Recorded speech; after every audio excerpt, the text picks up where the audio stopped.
Bem-vindos ao Tamanho Familiar, o podcast sobre as alegrias e desafios vividos nas famílias grandes. Hoje temos connosco a Maria João Lage, médica pediatra e neonatologista no Hospital Dona Estefânia, em Lisboa.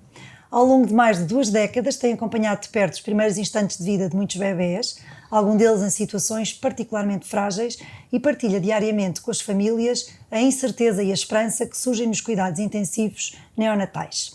Para além disto, e principalmente, é casada com o Henrique, há 33 anos, mãe de 4 filhos e avó de 4 netos.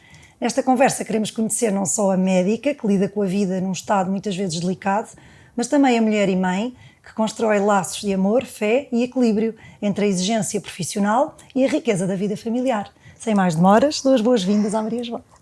Obrigada. Obrigada, e é ótimo conhecer estes projetos que a gente não conhece e de repente vai descobrir, não é? Uma pessoa que se dedica o seu tempo a falar sobre a família, é uma coisa extraordinária. Obrigada. Parabéns, Catarina, é mesmo uma coisa boa. Vamos começar então pelo início. Quais são as melhores memórias de infância que contribuíram para a Maria João de hoje? Eu acho que tudo contribui para o que nós somos hoje, mas olhando para trás, eu acho que foi mesmo a vida de família, porque eu tenho, o meu pai particularmente tem uma irmã que tem também quatro filhos, da mesma idade do que o meu pai, que também tem 4 filhos, portanto eu tenho 3 irmãos, e somos todos muito, muito próximos de idades e sempre vivemos muito juntos. Portanto, vivemos muito juntos em circunstâncias que eu agora vejo que eu achava normalíssimas e que agora olho para trás e vejo que foram um luxo, por assim dizer, não um luxo porque temos muito dinheiro, mas pelas circunstâncias. Os meus avós viviam no campo e ali na Arruda, e portanto e a minha mãe logo muito cedo arranjou uma casa no Algarve, aos meus pais, num sítio que agora é um inferno, mas que na altura era um paraíso, que era a Armação de Pera, que nos anos 70 não tinha nenhuma casa, pasme-se, só tinha areia, praia e a casa para onde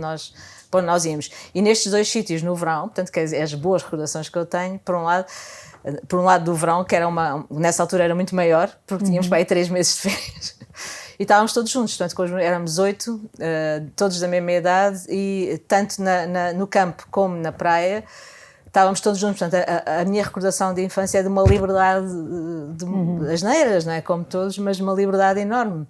E muito tempo, que eu acho que é uma coisa, muito tempo livre, que eu acho que é uma coisa que às vezes os miúdos agora ressentem, mas que eu lembro-me, sei lá, de ler. No campo havia imensos livros, passear, andar de bicicleta, passear os cães, chatear-me. Mas a gente chatear-se de não ter nada a fazer é uma coisa ótima. Sim. E na praia, dar-me ao luxo de não ir à praia porque já estava farta, portanto, ou ir à noite, quer dizer, eu lembro que na praia, então começávamos, a casa era relativamente perto da praia, lembro de começar sempre o verão com imenso entusiasmo, com uma toalha, um saco, não sei o quê, e ao fim de uma semana já ia descalça, sem nada para a praia. Mas portanto, a minha recordação é de uma liberdade enorme, de imenso tempo, de uma infância mesmo boa nesse aspecto, de muita convívio, porque até hoje, e é giro as coisas que acontecem na infância, até hoje estes meus primos são como se fossem meus irmãos, não é? E os nossos respectivos filhos a mesma coisa, não é? Portanto é mesmo uma coisa que fica.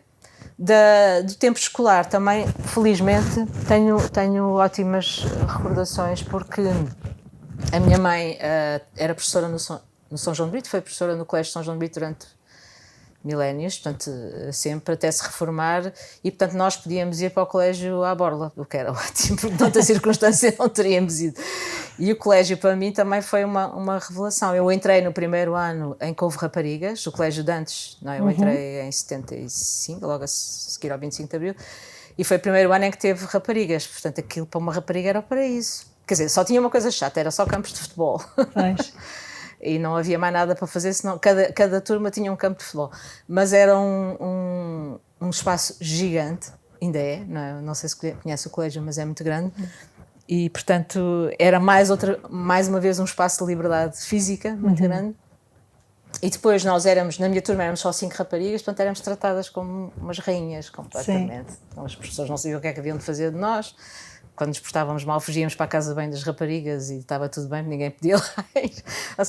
Lembro de coisas divertidas deste género. E também um bocado a filosofia dos jesuítas, não só em relação a muitas coisas que para mim foram importantes no colégio, como por exemplo os exercícios de Santo Inácio, portanto, que nós fazíamos, ou era muito recomendado fazer anualmente, e para mim foi absolutamente determinante para a vida fazer, mas também o desporto. O desporto, a abertura dos horizontes, e eu acho que o ensino jesuíta, ao contrário do ensino de Estado, mesmo agora, era muito, um bocadinho à inglesa, muito focado no desporto, e portanto foi onde eu comecei também a fazer desporto, futebol na altura, no início não havia mais nada, depois começámos o vôlei, e joguei vôlei durante 12 anos, federado, que também foi muito giro, e foi por causa desta cultura de atividade física do colégio, que é uma coisa, não só de liberdade de espaço, mas de atividade física, que era uma coisa muito inovadora na altura na educação, e que infelizmente não se contagiou muito para o nosso sistema público, que é fraquíssimo na educação física. E o desporto permaneceu até hoje? Ainda faz desporto? Sim, quer dizer, não. Agora já só arranjo articulações. Não, ainda fiz até a meio da faculdade, mais ou menos. Depois, como começa a acontecer quando a gente já treina menos e pior, tive 2 luxações nos tornozelos, e nessa altura estava a fazer o curso de medicina no Hospital Santa Maria, que para quem conhece é gigantesco, e nós tínhamos as aulas lá dentro. E que eu tinha que andar de muletas naquele hospital. Eles às vezes esperavam por mim, porque ouviam clank. Pensei, não, já não vou jogar mais. Mas, e portanto depois deixei, depois eu tentei o ténis, depois natação, e agora estou, como todas as pessoas de 60 anos, no pilates. E bem. Porque tentei voltar ao ténis, mas fiquei logo com tendinites, e portanto eu pensei, pronto, acabou, já não consigo mexer braço nenhum, a não ser naquela coisa não é? Estica aqui, contrai ali. Pois. Mas foi uma infância boa. Liberdade e aquele conceito de é preciso uma lei para criar uma criança, não é? Pelo que estou a perceber. De serem muitos. Sim, mas também a liberdade, não é? Com muita liberdade de espaço, de tempo. Não é? Liberdade de tempo, quer dizer, a gente nas férias é quando o nosso coração manda, não é? É quando o coração, é quando a gente faz aquilo que o coração quer, não é? Isso é muito bom como educação para um miúdo, não é? Então deixa cá ver o que é que tu gostas mesmo, não é? Quando tens tempo livre para fazer o que queres. E havendo espaço e boas propostas é uma coisa fantástica. Foi nas férias que conheceu o Henrique? Não. Eu conheci, não, isso foi o Henrique, nós conhecemos de vista, porque eu era muito amiga das irmãs dele, de uma das irmãs particularmente, e até dos pais, também conhecia os pais. E vi-o assim de vez em quando, não nos dávamos muito. Isto para aí uns 7 anos, sim, uns 7 anos antes de namorarmos, de facto. Portanto, estávamos assim no radar, mas nunca nos demos assim muito próximos. A proximidade era o facto de eu conhecer as irmãs. E depois reencontramos, por assim dizer, e namorámos muito rapidamente. Namorámos o tempo suficiente para fazer um exame de entrada para a especialidade, basicamente, porque a certa altura, não é, numa certa idade, já tínhamos 26, a gente já sabe o que é que quer, não é? E portanto nós percebemos rapidamente que queríamos casar. Ele odiava namorar. E, portanto, odiava namorar? Sim, achava que era uma perca de tempo, porque já tínhamos decidido os dois casar. Mas eu estava a estudar para o exame de entrada para a especialidade, que é uma coisa que não se recomenda a ninguém, que não tenho saudades e que não quero lembrar. É um ano inteiro a estudar. Então o nosso namoro consistiu em encontrarmos ao fim da tarde e depois casámos quando eu entrei para a especialidade, assim que despachei aquela coisa horrível. E qual é a maior virtude do Henrique? É a verdade, é a pessoa que eu conheço, é a bondade, que é uma coisa que eu gosto em toda a gente, e particularmente em toda a gente, na verdade, homens, mulheres, mas é verdade, ele está completamente orientado para a verdade em tudo. Isso é uma coisa que que me fez crescer imenso, que me educou muito ao longo do tempo, educou muito os miúdos, os nossos filhos, porque dá uma certa, dá uma segurança muito grande, não é? Dá uma segurança muito grande, também obriga-nos a não nos preocuparmos com nada que não seja verdade, ou seja, quer dizer, não há normas, não há preocupações gigantes, não há... O que interessa é vivermos orientados para a verdade, e isto é muito bom. É muito educativo, ajudou-me imenso e é muito importante nas alturas difíceis, porque às vezes o problema parece muito grande, mas a gente tem que o gerir porque é o caminho certo, não é? E não há volta a dar-lhe. E isso é uma coisa que descansa muito, não é? Estamos a fazer aquilo que deve ser feito, mesmo que seja uma coisa difícil. E também às vezes estamos preocupados com coisas estúpidas e pronto, e nada disso é relevante para o fundamento da nossa vida e portanto também não vale a pena. Eu sei, é uma coisa que ajuda imenso. E depois tem sempre um critério muito certeiro, o que também ajuda muito quando a pessoa está perdida. Pois, boa. E sonharam com uma família grande? Nós não sonhámos com nada, na verdade, não tivemos quase tempo para namorar, não juntámos dinheiro nenhum. Foram deixando de acontecer? Não planeámos nada de especial, tínhamos a sensação que era isso que queríamos fazer, fomos viver para um apartamento que era exatamente aquilo que os nossos ordenados na altura, que não tínhamos guardado nada, permitia, ali na calçada de Carriche, uma coisa, o 7º andar, bem, enfim, encostada à placa a dizer Lisboa. E depois lá mudámos e fomos, claro que queríamos, como toda a gente que se casa, acho, não é? Quer casa para fundar uma família, mas tivemos logo o primeiro filho um ano depois, portanto para nós também foi óbvio que era a sequência lógica. Felizmente também correu tudo bem, tivemos 4. Quem são? Tivemos o Zé Maria, o primo mais velho, tem agora 32, né? Depois a Terezinha, que tem... Eu não vou dizer as idades porque vou me enganar. E, portanto, pronto, eles são seguidos. São seguidos, sim. A Terezinha e depois o António Maria. E depois esperámos uns anos. Foi uma altura complicada para mim em termos profissionais. Fui trabalhar para um hospital distrital. Era muito cansativo, mas depois acabámos 6 anos depois por, como o Henrique dizia, a primeira da segunda série, mas depois não continuámos a série. Boa. Pois. Que foi a Jacinta, que veio 7 anos depois do António. E que ainda está convosco? Que é a única que ainda está connosco. Não é? Tem 22. Porque há 2 que já têm filhos, não é? Já têm netos também. Temos, depois, o Zé Maria ainda não é solteiro, mas já vive na casa dele. É professor. Depois a Terezinha sim casou cedo, casou com 22, vai aí. E já tem 3 filhos, é enfermeira, tem 3 filhos. O António casou com uma italiana, portanto também foi assim de repente fizemos uma colonização para a Itália da nossa família, que também é divertido. E teve agora um bebê, portanto casou há 3 anos e teve agora um bebê este ano. Portanto temos neste momento uma secção italiana da família. Pronto, e a Jacinta, são esses 4 que ainda está convosco, muito bem. E que escolhas fizeram para fazer cumprir os ideais e os valores que queriam passar aos vossos filhos? Como tínhamos falado um bocadinho, né, em relação ao Henrique ainda, ele é mesmo, não só por causa desta coisa da verdade, mas também ele é mesmo um educador, quer dizer, ele é professor e nasceu mesmo para educar, fala sobre tudo, adora ensinar, falar, tem imenso jeito, é super articulado e sempre, isso refletiu-se muito na família por causa de uma característica mais dele. Eu sou mais serena, ele é mais excitado, mas no bom sentido. Sim. Mas também é engraçado, nos casais há muito esta, não é? Há muito estes temperamentos muito diferentes, mas que depois acabam por funcionar bem, não é? Eu mantenho assim habitualmente uma certa serenidade e ele é sempre a excitação, mas isso para os miúdos é giríssimo porque é a pessoa mais entusiasmada com tudo na vida, portanto todas as paranoias que ele alguma vez teve de coisas que gostava transmitiam-se automaticamente para dentro de casa, portanto os miúdos foram ao longo do tempo entusiasmando-se por tudo, pelo chinês, pelos descobrimentos, pelo Pedro Nunes, que ele trabalhou bastante no Pedro Nunes, por tudo o que ele estava a fazer, não é? Na fábrica não sei do quê, tudo que as ondas, a física das ondas, estou-me a lembrar de várias obsessões que ele foi tendo ao longo. Isso passava muito para os miúdos e, portanto, nós sempre quisemos que o jantar, por exemplo, lá em casa fosse um momento muito importante. Nunca tivemos televisão, por exemplo.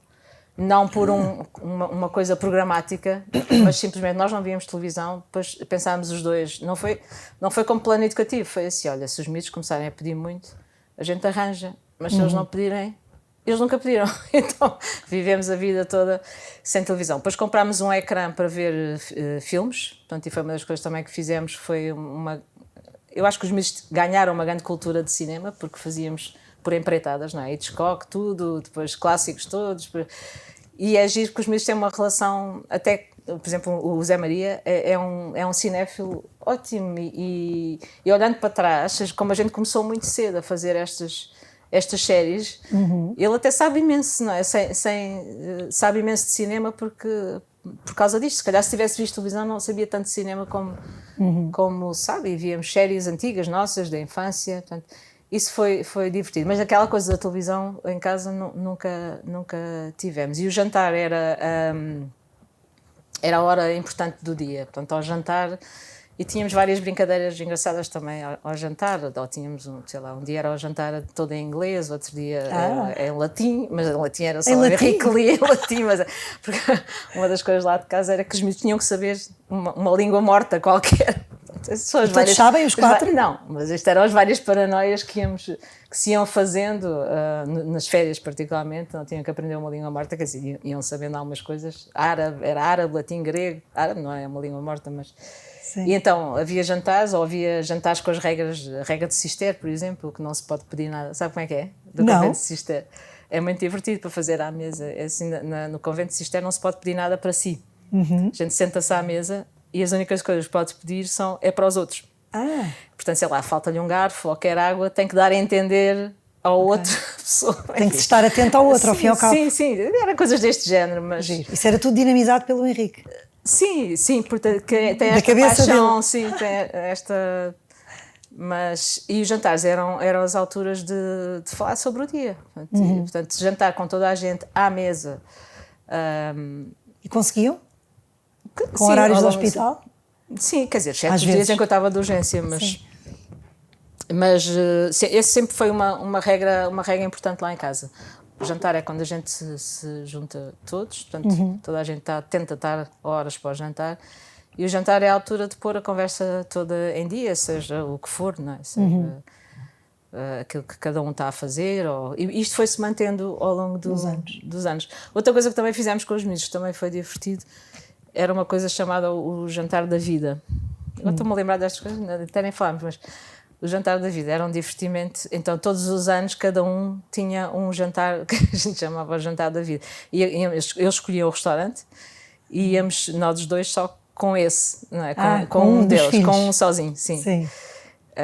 E eles tinham que dizer, quer dizer, nós dizíamos o que é que tinha corrido bem, o que é que tinha corrido mal, começando sempre porque é que correu bem, e depois eles também diziam o que é que tinha corrido mal, o que é que tinha corrido bem, ao longo do ano. Sim. Então aquele era sempre um divertimento, porque punhamos no frigorífico as marcações do jantar da vida e eles tentavam fugir o mais possível, basicamente. Tentavam fugir, embora pudessem escolher o restaurante. Sim, não é? Não compensava. ouvir. Não, porque... Mas fizemos disso durante muitos anos e acho que foi divertido também, foi uma coisa divertida. Até a Jacinta, quando era pequenina, também queria ir. Lembro dela, onde ela queria ir sempre era ao Galeto, na coisa em frente da cozinha, porque adorava. Mas depois chegava à meia e dizia, já não quer mais falar. Então... E como boa filha mais nova, se calhar podia não falar mais. Claro, e a filha mais nova já levava as abébias todas, não é? Em relação ao tempo do namoro, que passaram recentemente por isso, e se calhar até ainda passam, não é, com a vossa filha Jacinta, como é que se ajuda os nossos filhos a viverem bem este tempo de namoro?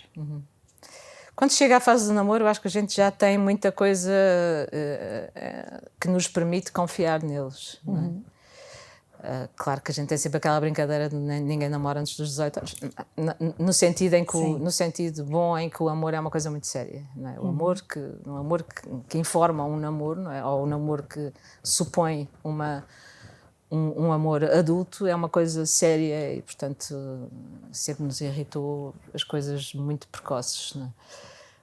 Porque a gente não consegue amar e, portanto, a capacidade de amar é uma coisa que nos é dada e que implica um autoconhecimento e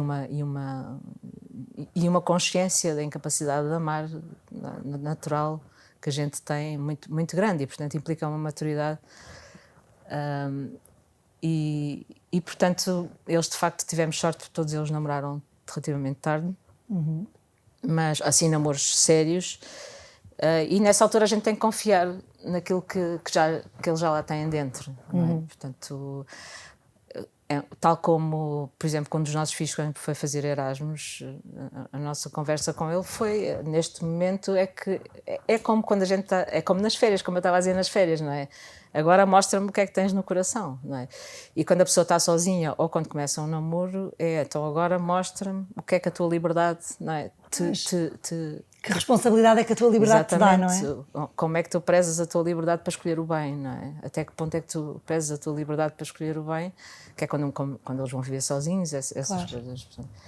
E isso, pôr a tónica na liberdade como possibilidade de escolher o bem, e como isso é importante para a vida. Por isso é que o namoro é uma coisa para miúdos maduros, não é? Porque é preciso ter estas noções.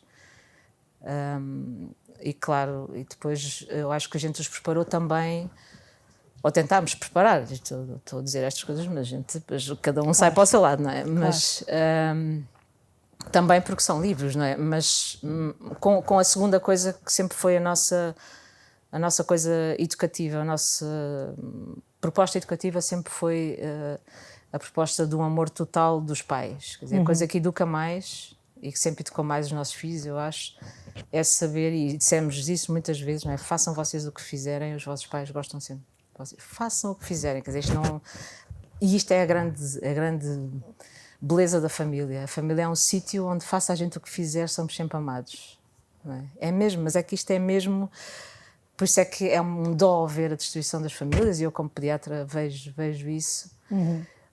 Ou a separação das famílias, porque aí torna-se uma competição de amor, não é?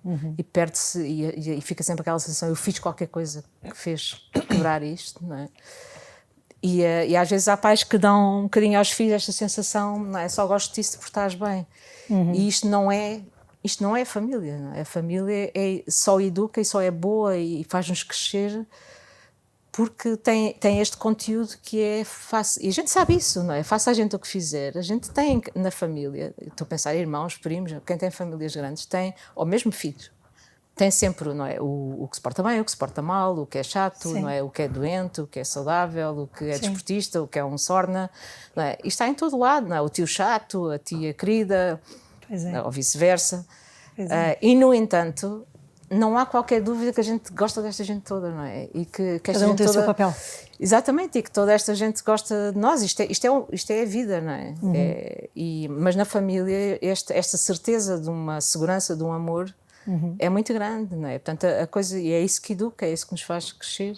Daí ser a base, não é? De tudo. Sim, a gente nasce em pequeninos, e eu vejo isso nos miúdos pequenininhos, intuitivamente com esta certeza, não é? Faça eu o que fizer, sou sempre amado, não é? Isto é o que um miúdo pensa quando olha para a mãe e para o pai, não é? Por isso é que a traição é tão dura, não é? Porque a expectativa é uma expectativa de ser amado, de qualquer miúdo, não é? Isso é uma beleza. E para nós, para os miúdos, foi sempre, no meio desta conversa do agora é que vai ver o que é que a sua liberdade lhe vai fazer, houve sempre esta tónica, não é? Mas faça o que fizer, o pai e a mãe gostam sempre de si, não é? Faça o que fizer, portanto, e eu, de preferência, fazer as asneiras em casa e não fora. Sempre foi também a nossa. Muito menos a não sei quantos quilómetros. Trago os amigos para dentro de casa, quer dizer, tenho a primeira piel em casa, quer dizer, não, sempre é melhor, mas. Portanto, a casa sempre também como um sítio onde se pode trazer. Como é que os pais reagiram às pielas? Pois, há sempre uns que dão mais luta do que outros, não é? Como em todas as famílias. Também houve muito raspanete, não é? Muita desilusão, mas desilusão neste sentido não deixa de se corrigir, não é? Mas, quer dizer, a gente não pode ir atrás disto, não é? De pensar, olha, ele pensava que estava mais crescido, afinal não está, não é? E nunca, por exemplo, nunca dizer a um miúdo que estamos desiludidos com ele, acho que é mesmo dizer que pena, não é? Que pena que não cresceste ainda, não é? Agora, reforçar sempre esta tónica, mas o pai e a mãe, não é? Pronto, baldaste-te o ano inteiro, não é? Como às vezes eles fazem. Sobretudo os rapazes são muito otimistas e muito irrealistas a certa altura da sua vida. Um bocado bebés. Uns mais, por acaso o Zé Maria era mais, estava se calhar por ser mais velho, era um bocadinho mais responsável. Mas há alturas em que eles são, os rapazes crescem um bocadinho mais tarde, não é? Mas depois são os otimistas por natureza e portanto acham que vai correr tudo bem, não é? Não estudei boia, mas vai correr bem. E vai ver, depois, não sei se calhar os seus também têm essa... Eu já tenho assim algumas coisas dessas. Mas depois ao mesmo tempo, quando têm o interesse, são muito mais focados, até do que as Dispersam raparigas. menos, não é? Sim, que as tem raparigas. aquele... A gente vê isso até nos cursos de medicina. Normalmente as miúdas entram com melhores notas, os rapazes acabam com melhores notas, não é? Porque Curioso. quando encontram o seu objetivo, vão muito mais direitos, né, ao objetivo. Foi fácil para vocês orientarem os vossos filhos vocacionalmente? Não, por acaso não. Quer dizer, só a Terezinha. E mesmo assim, foi só na entrada para a faculdade que ela se... e de facto encaixa lindamente a enfermagem, é mesmo. E ela tinha boas notas, podia ter escolhido o que quisesse, mas ela já queria. Eu por acaso achei que não, mas ela é muito empática e tudo, mas aquilo encaixou lindamente.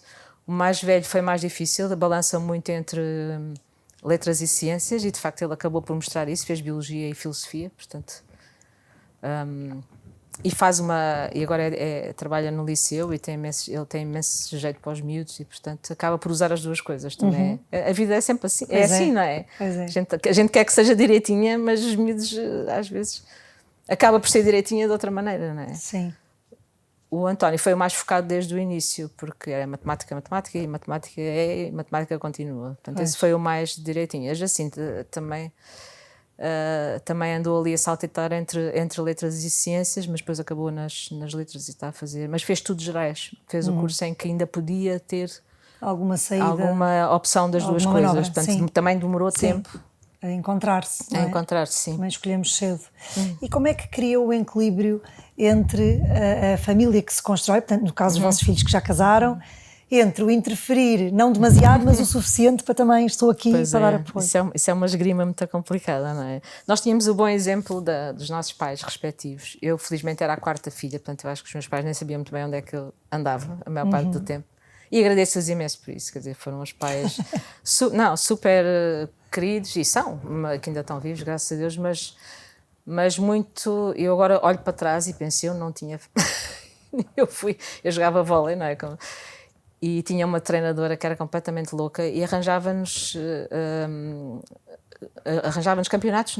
Eu tinha 15 ou 16 anos, não é? Fizemos um campeonato em Inglaterra, com 16 anos, fomos todas, só com ela, portanto, os meus pais nem pestanejaram.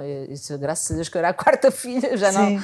E depois fizemos uma turnê pela Europa, também numa Ford Transit, também 9 miúdas com ela. Sim.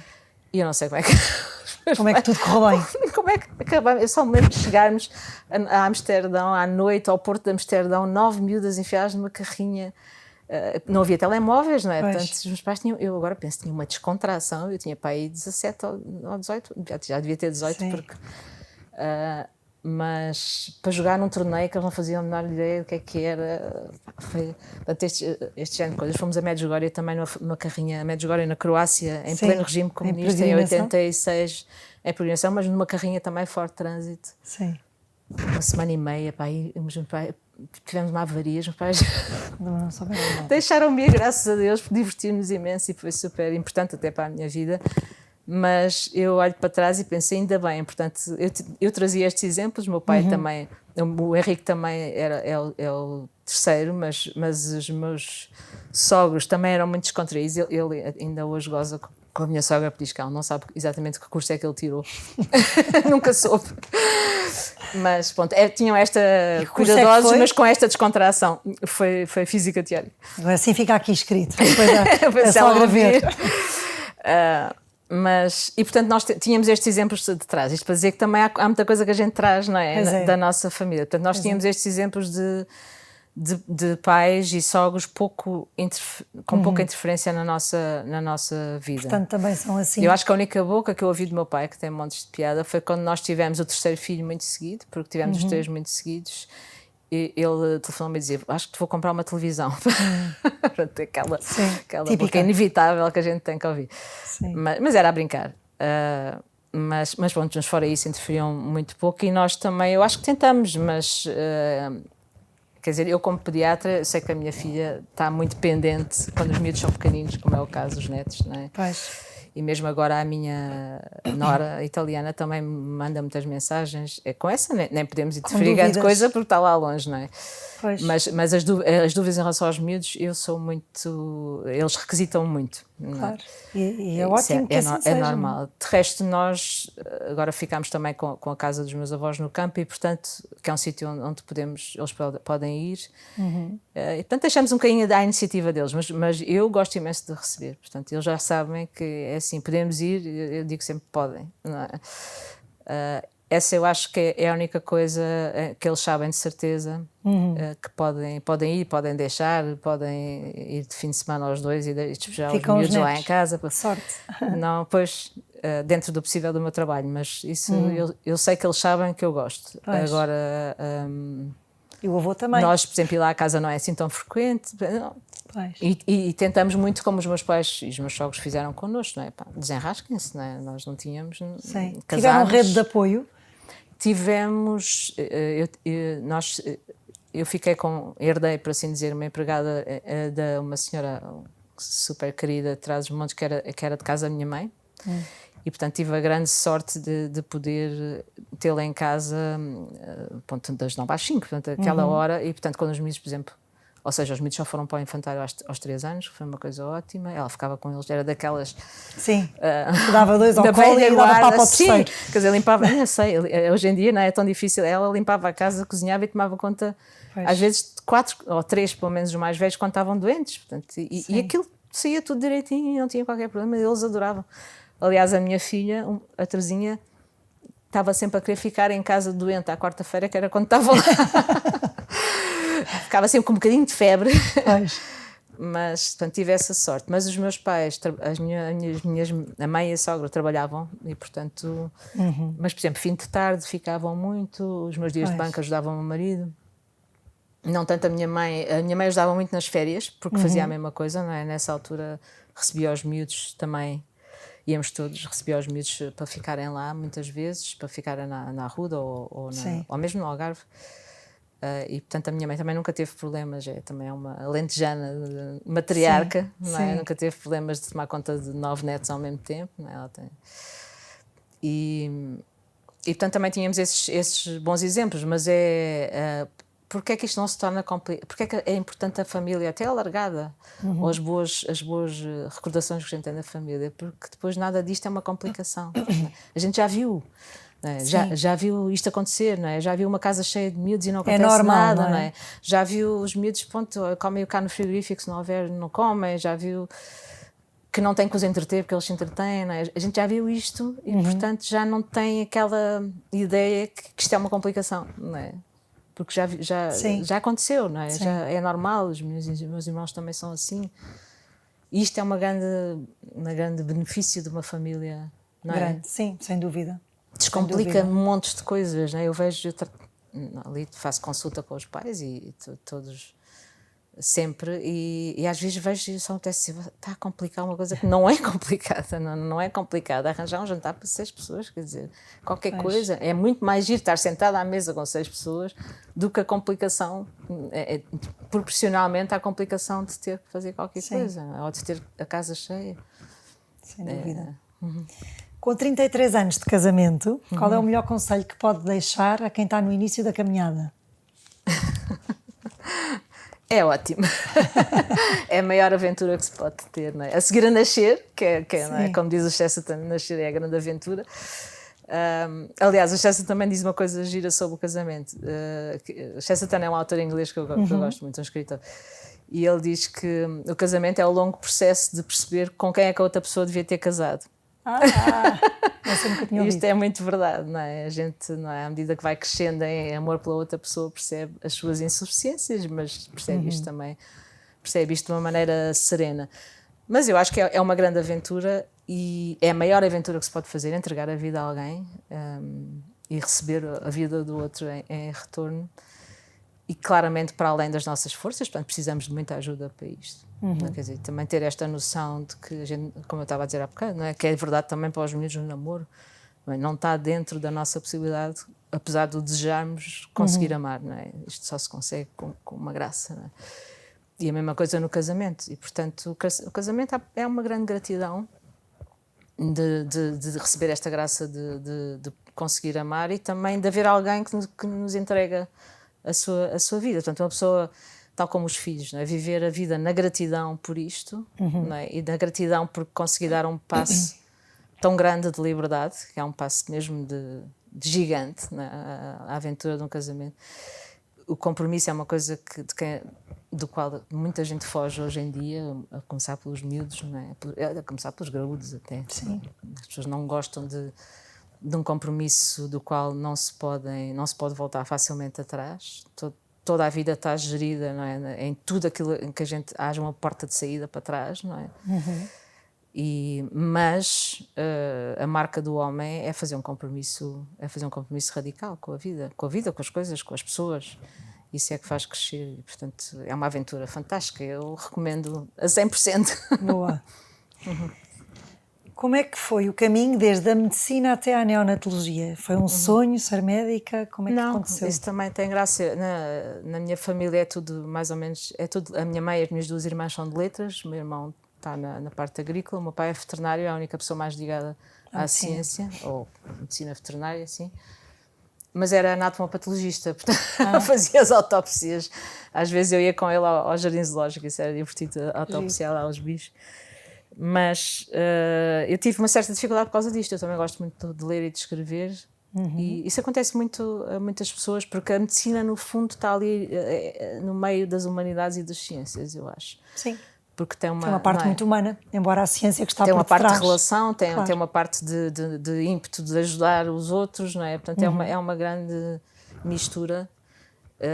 E, portanto, eu acho que há muita gente em medicina que está muito dividida, quer dizer, que passou por este percurso de gostar muito das humanidades, e por isso é que há tanto médico, escritor, e é agir também, porque é de uma riqueza de relação humana muito grande. Portanto, eu também tive imensa dificuldade.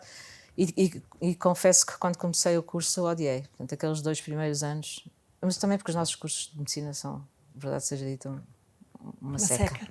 Acho que todos os cursos nos 2 primeiros anos são uma seca. São maus, portanto, é isso que nos anima a continuar, mas eu acho que o curso está mesmo mal estruturado e está enquistado há 20 anos. Não é o tema de hoje, mas... transversal, é muita área. Não é o tema, mas realmente aquilo eu acho que é um bocadinho uma seleção natural. Quem aguenta aqueles 2 primeiros anos. Eu ainda apanhei os cursos de 6 anos, não é? Portanto, quem aguenta aqueles primeiros anos. Mas depois entra-se na parte clínica e eu aí percebi: espera lá, é isto que eu gosto. Mas porquê a pediatria e porquê a neonatologia? A pediatria, já não sei muito bem. A neonatologia foi um bocado por acaso, a pediatria. Era a segunda, tinha 2 opções, pneumologia ou pediatria, e porquê é que eu quis a pediatria? Eu acho que os mitos... vem antes do N. não, porque aquilo para escolher é horrível, é o que há, a gente escolhe por ordem de... Mas era assim por um gosto especial pelos bebés, porque gostava tudo em tamanho pequeno? É uma coisa que se confirmou com o tempo, posso dizer o que é. Olha, como eu estava a contar agora deste miúdo, os miúdos são muito honestos na sua doença, são, exceto depois já os mais velhos, mas os pequeninos, se dói, se não dói, e estão felizes, não é? Se estão ao colo da mãe podem ter o pior prognóstico do universo, não estão preocupados. Portanto, a doença é muito objetiva nos miúdos, por um lado, ou seja, se estão incomodados, estão chateados, mas assim que a gente lhes tira a dor, estão bem, não estão preocupados com o diagnóstico, o prognóstico, como um adulto, não é?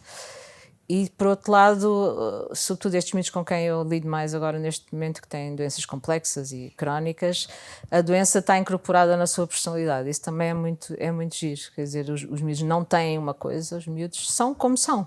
Não têm uma paralisia cerebral, são assim.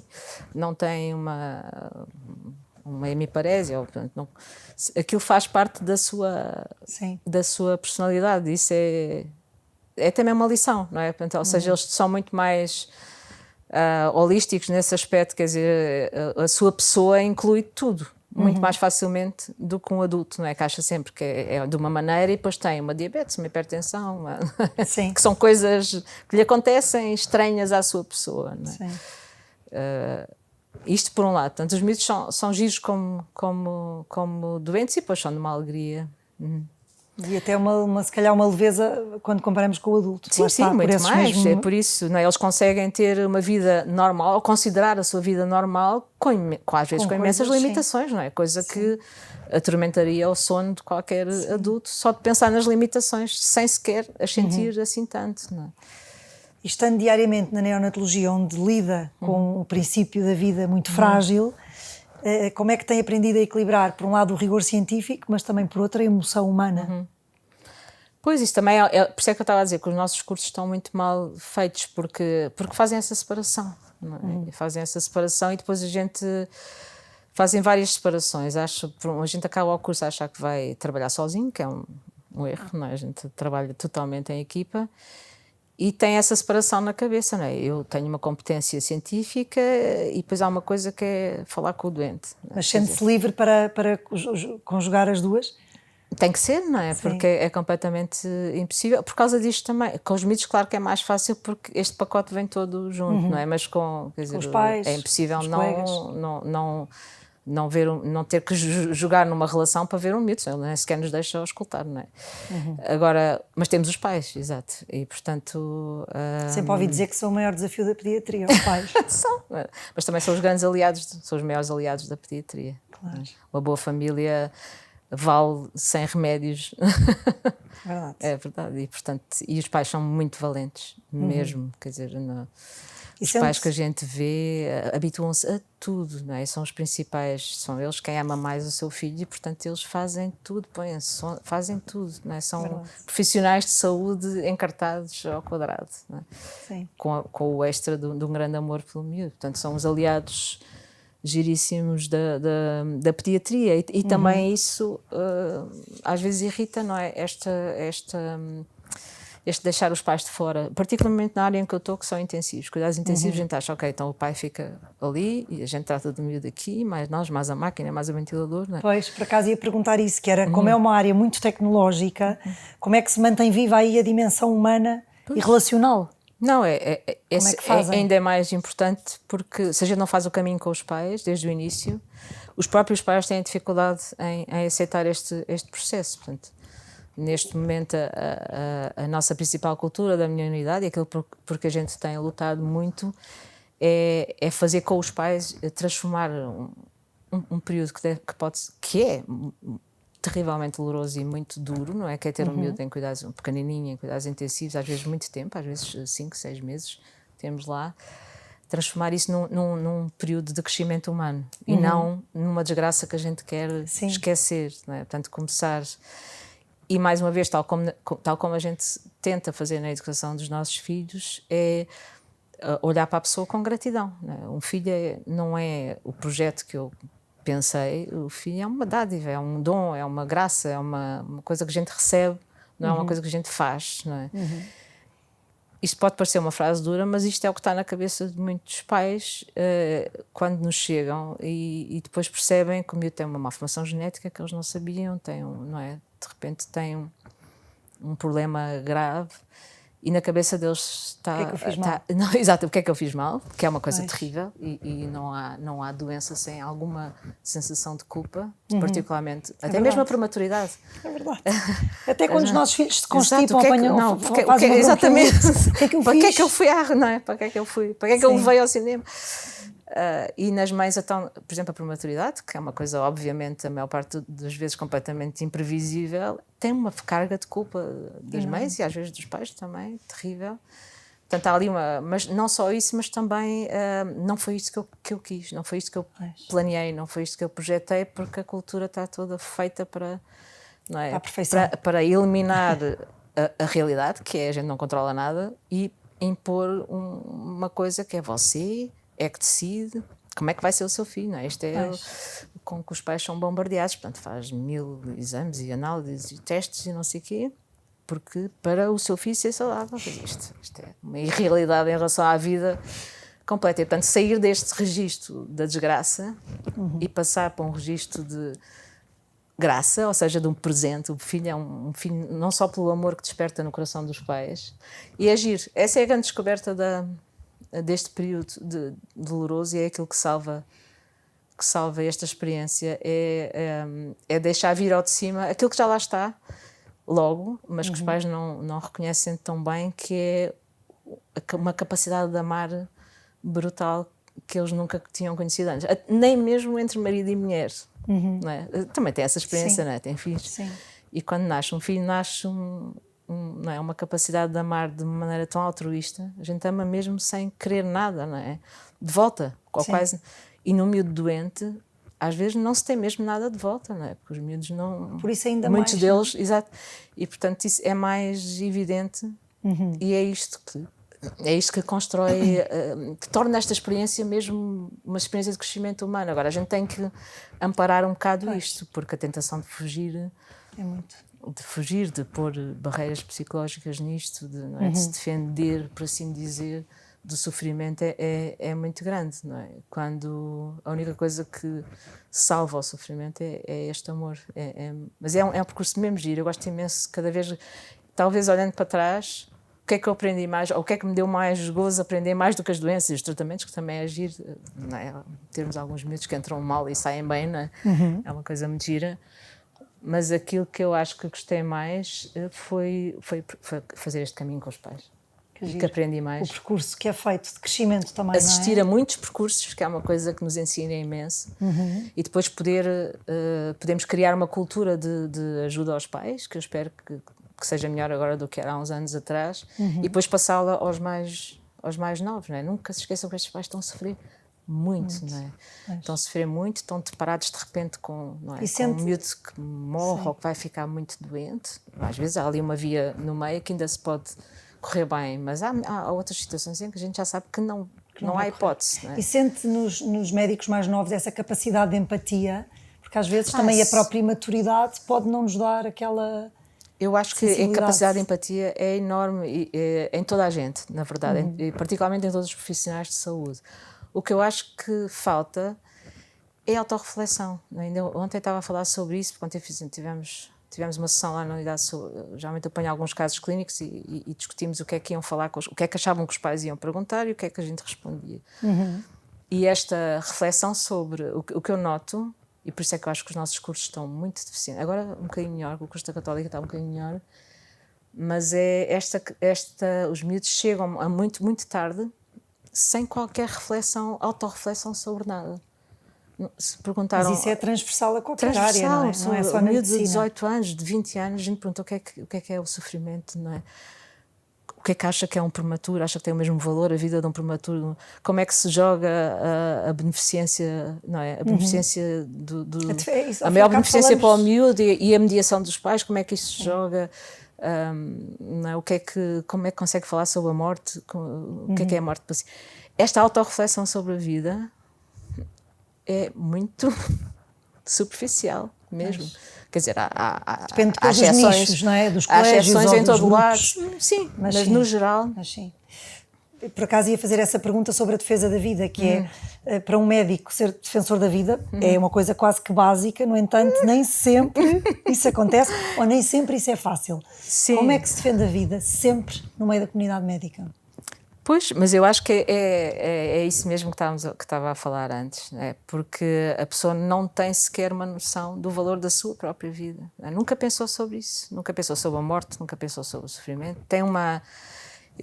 Quer dizer, e as pessoas são ótimas, digo-lhe, as pessoas são ótimas, com uma capacidade de se dedicar aos outros brutal, boas mesmo, mas isto acaba às vezes por ser um bocado sentimental.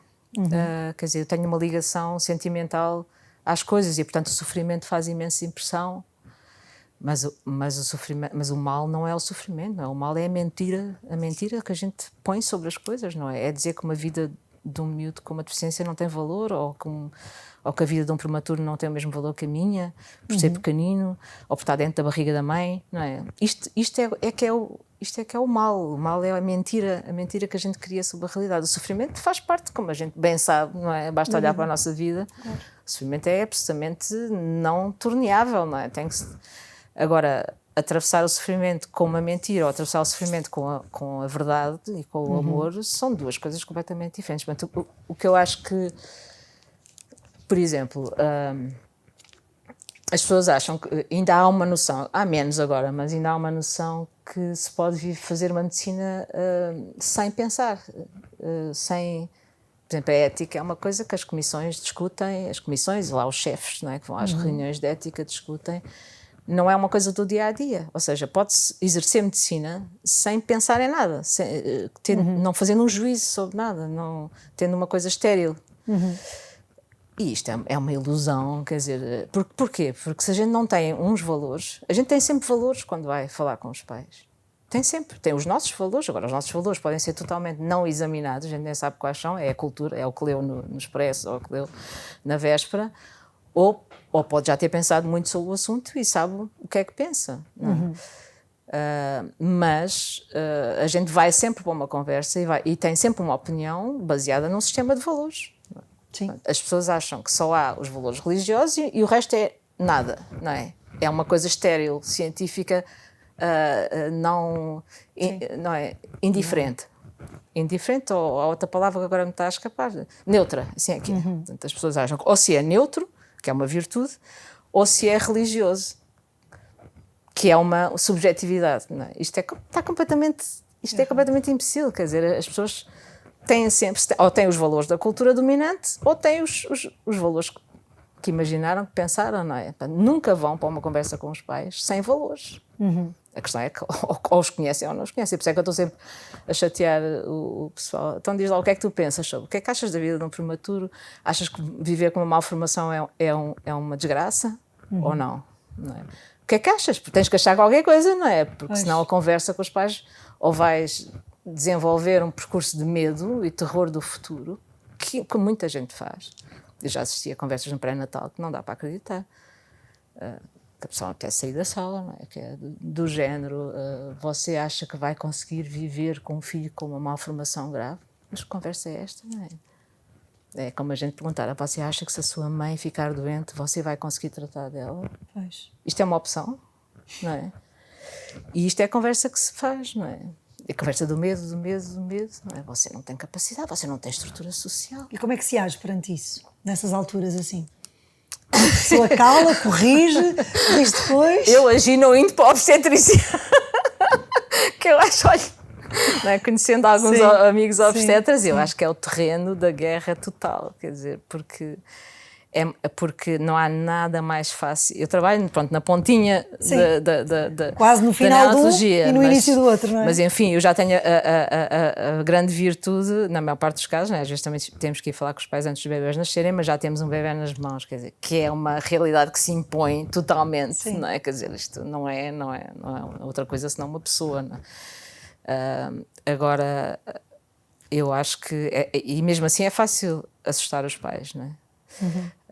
Assustar, quer dizer, fazer viver no medo, que é uma coisa horrível, em vez de fazer viver no amor e na possibilidade e na luz e na ajuda na família. Embora o sofrimento. Mas é uma ilusão pensar que eliminar a pessoa é eliminar o sofrimento. Quer dizer, isto é a maior falácia que se diz no pré-natal, não é? Isto falando claramente sobre o aborto, não é? Quer dizer, pensar que uma mãe eliminando uma criança elimina o sofrimento. Quer dizer, é de uma... E quantas não sofrem uma vida inteira? Então não sofrem, então nós temos mães que às vezes nos telefonam, até não só no aborto, mas miúdos que morreram e que elas não aguentaram e se foram embora. Tivemos uma mãe que nos telefonou 30 anos depois a saber se nós sabíamos onde é que o miúdo estava sepultado, que nunca mais conseguiu dormir na vida, não é? Agora, portanto, isto é uma ilusão sobre a vida, achar que as coisas, não é? Quando a gente decide, as coisas são eliminadas da vida, porque são eliminadas da nossa cabeça, não é? Quer dizer... Não, mas... ou seja, é muito fácil assustar e fazer as pessoas à nossa frente viver do medo, não é? Do medo da doença, do medo do sofrimento, do medo da incapacidade de gerir, não é? Daí a importância dessa autorreflexão.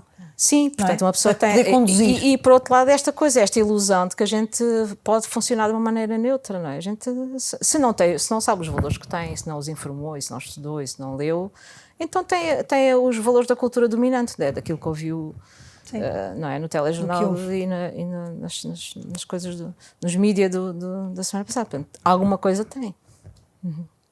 Pois. Onde é que foi a nossa conversa? Estamos a terminar.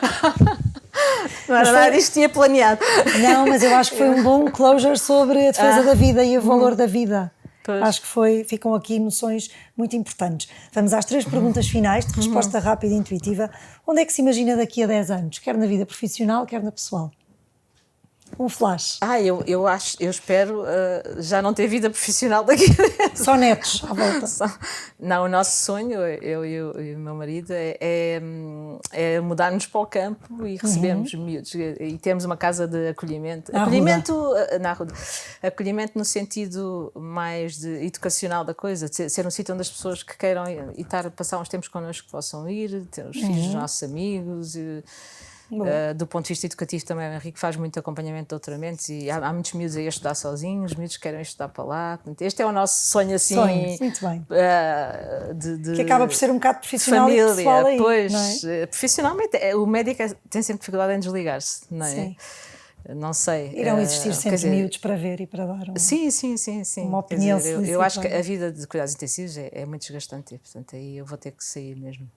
Mas se calhar às vezes pode aparecer outro projeto qualquer. Muito bem. Qual foi a maior sorte da sua vida? Encontrar o meu marido. O Henrique tem de ver este episódio. Não sei. Completa a frase. Quem conhece a Maria João sabe que...